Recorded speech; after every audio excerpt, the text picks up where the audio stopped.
મારું નામ પરસોત્તમભાઈ રાઠોડ, બોટાદ જિલ્લા આમ આદમી પાર્ટીના પ્રમુખની જવાબદારી. હાલ અત્યારે સમાચાર મળતા બોટાદ જિલ્લામાં સરકારી ગાડીમાં હોમગાર્ડ કમાન્ડર, જિલ્લા કમાન્ડર સરકારી ગાડીની અંદર દારૂ ભરીને આવતા હોય તેમને રંગે હાથ પકડવામાં આવ્યું.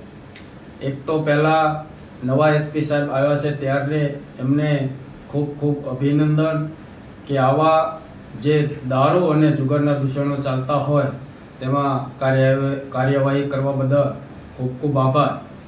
જ્યારે હું બોટાદની જનતાને કહેવા માગું છું કે જ્યારે આવા જિલ્લા કક્ષાના હોમગાર્ડ જવાન હોય તેની ઉપર અવારનવાર તેમના કર્મચારીઓ દ્વારા એસપી સાહેબને, જૂના એસપી સાહેબને ખૂબ મોટી રજૂઆત કરવામાં આવેલ કે આ હોમગાર્ડ કમાન્ડર ખૂબ અત્યાચાર કરે છે અને દર શનિ રવિ જઈને આ દારૂના દારૂ સાથે લાવીને આજે લોકોમાં વેચતા હોય ત્યારે આવા ભાજપના જે નેતાઓ, અમુક નેતાઓ છે એમનો આ હોમગાર્ડ કમાન્ડર ઉપર એમના હાથ હોય ત્યારે આવા લોકોને ભાજપ સાવરી રહ્યું. ત્યારે હું બોટાદની જનતાને કહેવા માંગુ છું કે જ્યારે દારૂ અને જુગારના ખૂબ મોટા પાયે બોટાદમાં દૂષણો ચાલુ હોય ત્યારે આ ભાજપના નેતાઓ એમને સાવરી રહ્યા છે. એ ખૂબ બોટાદ જિલ્લા માટે શરમજનક ઘટના છે.